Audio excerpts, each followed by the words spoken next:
ನಿಮ್ಮ ಮನಸ್ಸಲ್ಲಿ ಬೆಟ್ಟದಷ್ಟು ನೋವುಗಳಿದ್ರೂ, ಜೀವನದಲ್ಲಿ ವಿಪರೀತವಾದ ಕಷ್ಟಗಳಿದ್ರೂ ಕೂಡ, ಇಂತಹ ಕಷ್ಟದ ಸಮಯದಲ್ಲೂ ಕೂಡ ನೀವು ಇಷ್ಟಪಟ್ಟು ರಾಯರಿಗೆ ದೀಪವನ್ನು ಹಚ್ಚಿದ್ದೀರಾ ಅಂತ ಅಂದರೆ, ಸತ್ಯವಾಗಲೂ ಹೇಳ್ತೀನಿ, ನೀವು ಹಚ್ಚಿರುವಂಥ ಆ ದೀಪ ಕೇವಲ ರಾಯರ ಮುಂದೆ ಮಾತ್ರ ಬೆಳಕನ್ನು ನೀಡುವಂಥ ದೀಪ ಅಲ್ಲ. ಆ ದೀಪ ನಿಮ್ಮ ಮನಸ್ಸಲ್ಲಿರುವಂಥ ಎಲ್ಲ ನೋವುಗಳನ್ನು ಮತ್ತು ಜೀವನದಲ್ಲಿರ್ತಕ್ಕಂಥ ಎಲ್ಲ ರೀತಿಯ ಕಷ್ಟಗಳನ್ನು ಸುಟ್ಟು ಹಾಕಿ ನಿಮ್ಮ ಮನೆಯನ್ನು, ನಿಮ್ಮ ಬಾಳನ್ನು ಬೆಳಗುವಂಥ ದೀಪ ಆಗುತ್ತಂತ ಹೇಳೋಕ್ಕೆ ಇಷ್ಟಪಡ್ತೀನಿ. ಯಾಕಂತ ಅಂದರೆ ಸ್ನೇಹಿತರೆ, ಇಲ್ಲಿ ರಾಯರು ಎಲ್ಲರಿಗೂ ಕೂಡ ಅರ್ಥವಾಗೋದಿಲ್ಲ, ಎಲ್ಲರಿಗೂ ಕೂಡ ರಾಯರು ಒಲಿಯೋದಿಲ್ಲ. ಆದರೆ ಯಾರು ಸಂಪೂರ್ಣವಾಗಿ ಮನಸ್ಸಿಂದ ರಾಯರಿದ್ದಾರೆ ನಮ್ಮೊಂದಿಗೆ, ನಮ್ಮ ಮುಂದೆ ರಾಯರಿದ್ದಾರೆ ಅಂತ ಯಾರು ಮನಸಾರೆ ರಾಯರನ್ನ ನಂಬುತ್ತಾರೋ, ಖಂಡಿತವಾಗ್ಲೂ ಹೇಳ್ತೀನಿ, ನಂಬಿದವರನ್ನು ಯಾವತ್ತೂ ಕೂಡ ರಾಯರು ಇದುವರೆಗೂ ಕೂಡ ಕೈ ಬಿಟ್ಟಿಲ್ಲ, ಕೈ ಬಿಡೋದು ಇಲ್ಲ. ಆದರೆ ನಮ್ಮಲ್ಲಿ ನಂಬಿಕೆ ದೃಢವಾಗಿರಬೇಕು ಅಷ್ಟೇ.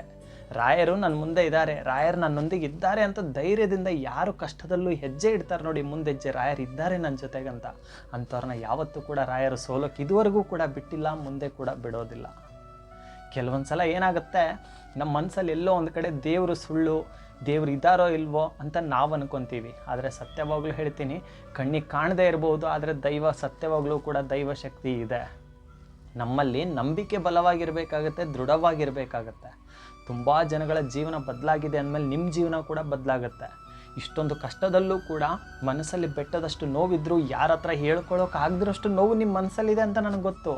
ಅಂಥದ್ರಲ್ಲೂ ಕೂಡ ಇಷ್ಟಪಟ್ಟು ರಾಯರ ಹತ್ರ ನಿಮ್ಮ ಎಲ್ಲ ನೋವುಗಳನ್ನು ನೀವು ಒಪ್ಪಿಸಿದ್ದೀರಾ ಅಂತ ಅಂದರೆ, ಖಂಡಿತವಾಗ್ಲೂ ಕೂಡ ಅವೆಲ್ಲವೂ ಕೂಡ ಸುಟ್ಟೋಗುತ್ತೆ. ನಿಮ್ಮ ನೋವೆಲ್ಲ ಸುಟ್ಟು ನಿಮ್ಮ ಮನೆಯನ್ನು ಕೂಡ ರಾಯರು ಬೆಳಗ್ತಾರೆ ಅಂತ ಹೇಳೋಕೆ ಇಷ್ಟಪಡ್ತೀನಿ.